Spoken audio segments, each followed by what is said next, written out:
Provérbios capítulo 11, versículo de número 27. A palavra mostra para nós que está sobre o seu poder a escolha para fazer o bem. Está sobre o seu poder a escolha de ter boas consequências. Por isso está escrito assim: quem já achou, diga amém. O que cedo busca o bem, busca o favor, a bênção, mas ao que procura o mal, este lhe sobrevirá. Amém? Eu vou reler e você repete bem alto, bem forte, em bom som e alta voz. Vamos lá. O que busca cedo o bem, busca o favor, busca a bênção, mas ao que procura o mal, este lhe sobrevirá. Amém? O que você busca é o que vem para a sua vida. O que você planta, o que eu planto, é o que nós colhemos. Amém? Você crê que o Senhor vai falar conosco por essa palavra? Feche os teus olhos, por favor. Senhor, nosso Deus e nosso Pai, fale conosco pela tua palavra, fale conosco pelo teu Espírito, trazendo para nós esclarecimento, virtude, trazendo para nós o favor de Deus, a benção, que esta pessoa receba sabedoria para entender, unção para tomar posse da sua palavra, e que a sua palavra, que nunca volta vazia, a tua palavra vá e a sua palavra produza o resultado, em nome do Senhor Jesus. Amém. E graças a Deus. Vamos aplaudir o Senhor Jesus. Aplauda o Senhor e diga: fala comigo, Senhor. Por favor, pode se assentar. Existem pessoas, queridos, que não têm a boa opção de buscar a Deus logo cedo, porque elas não foram assim ensinadas, então elas acabam por sofrer por causa dos pecados, né? E elas depois têm a chance, às vezes, de aprender a buscar a Deus. Mas existe na própria Bíblia pessoas privilegiadas como Isaac, que nasceu num lar da fé, Jacó também, que nasceu num lar da fé, e outros tantos que nasceram com bons exemplos a ser seguidos. Mas mesmo assim, alguns não fizeram a opção de buscar o bem, não. Alguns fizeram a pior escolha possível. E olha o que está escrito no segundo livro das Crônicas, no capítulo 33, por favor. Segundo livro das Crônicas, capítulo de número 33, versículo de número 1. Olha o exemplo deste homem que nós vamos conferir, e olha a partir de que idade ele começou a tomar as decisões dele. Quem já achou o segundo livro das Crônicas, capítulo 33, versículo 1, diga amém. Tinha Manassés 12 anos de idade quando começou a reinar, e 55 anos reinou em Jerusalém. Ou seja, dos 12 em diante, ele já era rei. Ele já tinha sido aprovado por um conselho governamental, dizendo: ele está apto para tomar decisões até pelos outros. Se ele era capaz de tomar decisão ou decisões até pelos outros, imagina por ele mesmo. Com certeza nós chegamos à conclusão que ele sabia muito bem o que fazia. E olha o que está escrito no versículo 2: e fez o que era mal aos olhos do Senhor, conforme as abominações dos gentios que o Senhor lançara diante dos filhos de Israel, porque tornou a edificar os altos que Ezequias seu pai tinha derribado, e levantou altares a Baalins, e fez bosques, e prostrou-se diante de todo o exército dos céus, anjos, e os serviu. Edificou altares na casa do Senhor, do qual o Senhor tinha dito: em Jerusalém estará o meu nome eternamente. Edificou altares a todo o exército dos céus, em ambos os pátios da casa do Senhor. Fez ele também passar os seus filhos pelo fogo, no vale do filho do Inom. Usou de adivinhações, de agouros, feitiçarias, consultou adivinhos, encantadores, fez muitíssimo mal aos olhos do Senhor, para provocar a ira, e não acabou. Também pôs uma imagem esculpida do ídolo que tinha feito na casa de Deus, da qual Deus tinha dito a Davi e a Salomão seu filho: nesta casa em Jerusalém, que escolhi dentre todas as tribos de Israel, porei o meu nome para sempre, e nunca mais removerei o pé de Israel da terra que destinei a vossos pais, contanto que tenha cuidado de fazer tudo o que eu lhes ordenei, conforme toda a lei, estatutos, juízos dados pelas mãos de Moisés. E Manassés tanto fez errar a Judá e aos moradores de Jerusalém, que fizeram pior do que as nações que o Senhor tinha destruído de diante dos filhos de Israel. Sabe por que Manassés é um grande exemplo? Que nem sempre a pessoa que recebe a instrução, ela vai tomar a boa decisão. É claro que nós que recebemos a palavra temos uma grande inclinação a ela, mas da porta para fora vai ser sempre uma decisão sua, vai ser sempre uma decisão minha, porque Manassés teve um pai que deu motivos para ele suficiente, para ele ser de Deus até debaixo d'água. O pai dele era o Ezequias, que limpou toda a casa de Deus de toda a idolatria. Um dia Ezequias, por ser de Deus e ter tanto crédito nos céus, recebeu uma sentença dizendo: olha, a doença que você tem vai te levar a óbito, você vai morrer.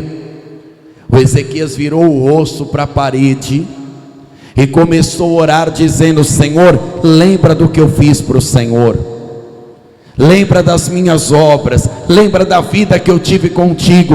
E isso foi tão forte que o profeta que estava no meio do caminho, voltando, recebeu a ordem de Deus: olha, volta lá, porque eu recebi a oração do Ezequias, ele ainda quer viver. Avisa ele que ele vai ganhar mais 15 anos de vida. Não é mais 6 meses, 3 meses, 30 dias, não. Ele moveu a mão de Deus para adiar a morte dele. E dentro desses 15 anos, quem nasceu? Quem nasceu? Que tinha 12 anos, que começou a reinar? O Manassés. O Manassés nasce, cresce, ouvindo falar: o seu Deus responde. É só você orar, você não precisa de outros deuses. Mas Manassés faz tudo ao contrário. Manassés chega numa loucura tão grande que ele passa os filhos dele no fogo, e ele entrega o filho dele a divindades, ele mata os filhos dele, ele coloca imagens dentro da casa de Deus, ele começa a fazer oração para anjos, ele começa a adorar entidades no bosque com presentes.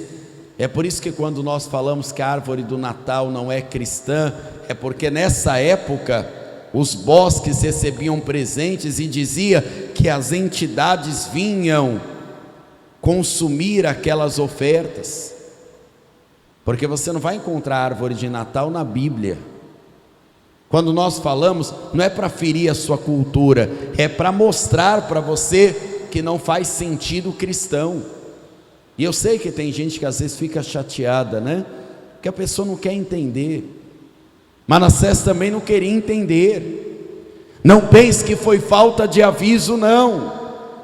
Manassés não está só pecando, porque quando a pessoa faz mal para si mesma, tudo bem, mas agora ele está fazendo um povo pecar, um povo inteiro está indo ao inferno junto com ele. Pastor, Deus avisou, mas olha o que está escrito no versículo 10: e falou o Senhor a Manassés, ao seu povo, porém não deram ouvidos. Deus avisou, sim ou não? Mas eles se importaram? Não. A gente sabe o que está fazendo. Só que a palavra diz que quem busca cedo o bem, recebe a bênção. E quem está buscando o mal, uma hora vai. Lembra quando os antigos diziam assim: quem brinca com fogo, uma hora vai se queimar. A minha avó já dizia assim: menino, não procura sarna para se coçar, porque uma hora dava alguma coisa errada. Este aviso vinha de uma maneira de falar assim: faça o bem, né? Não corra risco, com a alma é semelhante. Você está buscando o bem, está buscando o Senhor, e está fazendo a sua parte, a bênção de Deus virá sobre a sua vida. A bênção vai correr e vai te alcançar e vai ficar com você. Agora a pessoa está tendo a chance de procurar o bem do Senhor, a bênção, fazer o que é certo, consertar o que está errado, e ela não conserta, o mal vem sobre a vida dela. E quando vem, é de uma vez só. Olha o versículo 11, o que nós encontramos aqui: pelo que o Senhor trouxe sobre eles os príncipes do exército do rei da Síria, os quais prenderam Manassés entre os espinhais, o amarraram com cadeias e levaram a Babilônia. Imagine agora aquele homem, imaginando o pai dele ensinando o caminho que ele deve andar. Entenda, o pai e a mãe ensina e mostra o caminho, mas não tem como obrigar o filho a seguir o caminho. Por isso que quem é da fé, está orando pelo familiar, você não pode trazer o peso de culpa para você. Você tem que trazer a responsabilidade da oração, de orar mesmo por eles, de profetizar, mas não o peso da decisão para a vida deles. Porque cada um, quando tem a sua consciência, decide o que vai fazer da própria vida. Existem pessoas que tiveram bons exemplos a serem seguidos e escolheram o mau caminho. Já tinha outros que tinha tudo para dar errado, só tinha gente que não prestava em volta e escolheu o bom caminho. É verdade ou não é? Cada um toma uma decisão. Bom seria se todos escolhessem o bom caminho. Manassés agora está preso entre espinhos, ele está machucado, a alma dele está ferida. Mas por isso que nós temos que semear a boa palavra, inclusive para crianças e jovens, porque aquela palavra que fica lá, fica uma semente para sempre. O Ezequias sempre ensinou ele: de onde você orar, Deus sempre vai te escutar. Quando você abrir o seu coração, Deus sempre estará disposto a entrar nele. Queridos, não importa se você se sente importante ou não, espiritual ou não, Deus sempre está a uma oração de distância de você. Deus sempre está a uma sinceridade, e não importa o quadro, quanto crítico esteja, Deus sempre pode te socorrer.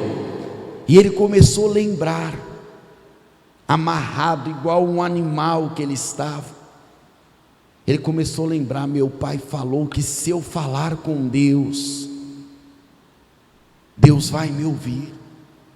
E ele decide abrir o coração, ele decide orar. E olha o versículo de número 12: e ele, angustiado, orou deveras ao Senhor seu Deus, e humilhou-se muito perante o Deus de seus pais. Ele fez oração, e Deus se aplacou para com ele, ouviu a sua súplica e tornou a trazer a Jerusalém ao seu reino. Então reconheceu Manassés que o Senhor é Deus. Manassés é o exemplo que antes tarde do que nunca. Seria bom que desde os seus 12 anos, quando ele começou a reinar, reinasse junto com o Senhor, seria a melhor escolha. Mas como eu disse, existem pessoas que precisam aprender com o erro. Seria bom não errarmos, mas também ele mostra que até o último suspiro de vida tem esperança, e o arrependimento sincero é o que gera a libertação de Deus para você. A vontade de mudar de vida, a vontade de se arrepender com a sinceridade da alma, é o que vai trazer as bênçãos de Deus para você. Quando a pessoa se arrepende, ela está zerando a culpa dela diante do Senhor. Quando há arrependimento, a pessoa está falando assim: está quitado os meus pecados, eu me arrependo, eu estou largando esta velha vida. E é isso que nós temos que fazer. Às vezes a pessoa recebe orações contínuas, às vezes a pessoa recebe unção, mas nada na vida dela muda. Deus não se aplaca para ela. O que é se aplacar? Deus não atende ela, não muda a história dela, não transforma ela, porque está faltando a sinceridade vir daqui, de onde só ela pode dar sinceridade, do coração, da alma dela. E olha o que a palavra de Deus diz em Provérbios 11, mais uma vez.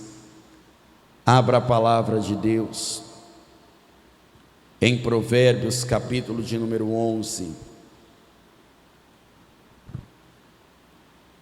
versículo de número 17.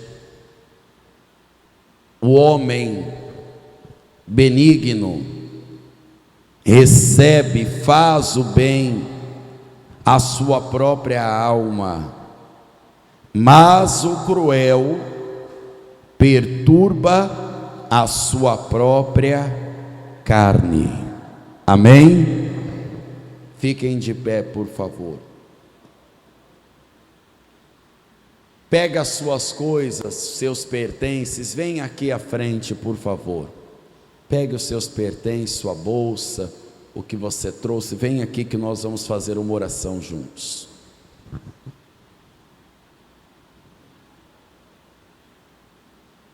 E eu quero que você preste muita atenção nisso.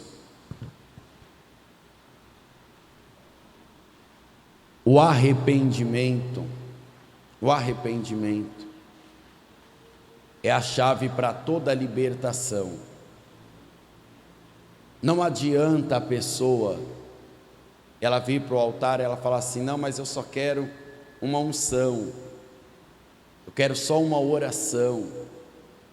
Quando ela se arrepende com sinceridade, ela e Deus, é um caminho que só você e Deus pode percorrer agora juntos.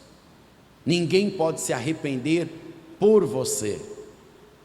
É por isso que à luz da Bíblia ninguém ensina indulgência. Você não pode pagar pelo arrependimento alheio. Seria bom, né, se a pessoa pudesse: não, meu familiar morreu no pecado, eu vou pagar, vou juntar um dinheiro, vou vender até uma casa para dar o dinheiro. Mas ninguém pode pagar o pecado do outro. Deus já havia dito que Deus não tem prazer na morte do ímpio. Qual é o prazer de Deus? Que a pessoa se arrependa. Que a pessoa se arrependa. Deus já tinha dado a dica para Salomão quando a casa de Deus foi construída. Olha, quando o céu estiver fechado na sua vida, quando a terra não produzir, quando não estiver dando mais nada certo, se o meu povo, que se chama pelo meu nome, se humilhar, orar, buscar a minha face, se converter dos maus caminhos, então eu ouvirei dos céus, vou perdoar os seus pecados e vou sarar a sua terra. Deus falou: vou resolver para vocês, quando vocês se arrependerem. Quando nós falamos para você entregar a vida para Jesus, é para entregar a vida para Jesus com arrependimento. Com arrependimento. Não é só o fato da pessoa falar assim: eu entrego a vida para Jesus. É vir diante de Jesus e falar: Senhor, eu sei dos meus pecados, sozinho eu não consigo, mas com o Senhor eu consigo. Você não consegue sozinho, eu também não. Eu não consigo sozinho, eu preciso de Jesus. Você está afastado ou afastada, é a hora de você se reconciliar com Deus. É a hora de você acertar a sua vida com Deus, para fazer o bem pela sua alma, porque senão a sua alma padece. Foi a alma de Manassés que estava em risco, e quase foi para o inferno assim. Bom que aquela semente que o Ezequias colocou no coração dele, frutificou. Ou seja, nenhuma oração é mais poderosa do que o arrependimento. Quando você fala assim: quer saber? Eu vou confessar meu pecado, eu vou me arrepender, eu quero ter uma vida com Deus. A sua dívida estará paga. Deus vai se aplacar para você também. Amém? Põe a mão na altura do seu coração. Você que ainda não entregou sua vida para Jesus, chegou o momento de fazer isso diante deste altar. Se você já entregou a vida para Jesus, mas você precisa se reconciliar, se firmar na casa de Deus, esse também é o momento de você fazer isso. E se você precisa se arrepender, buscar o Senhor mesmo, não importa se você teve boas referências dentro da própria casa, ou se você não teve os melhores exemplos, orem assim comigo, dizendo: meu Deus e meu Pai, eu ouvi a sua palavra, e eu quero confessar o Senhor Jesus como meu único, suficiente, exclusivo e eterno Salvador da minha vida, e eu também quero confessar e me arrepender diante de ti, porque eu sei que o arrependimento gera os milagres, as bênçãos, em nome de Jesus. Você acabou de ouvir uma inédita mensagem de paz e vida, ministrada pelo pastor Danilo Queiroz. Um oferecimento dos Pregadores do Telhado.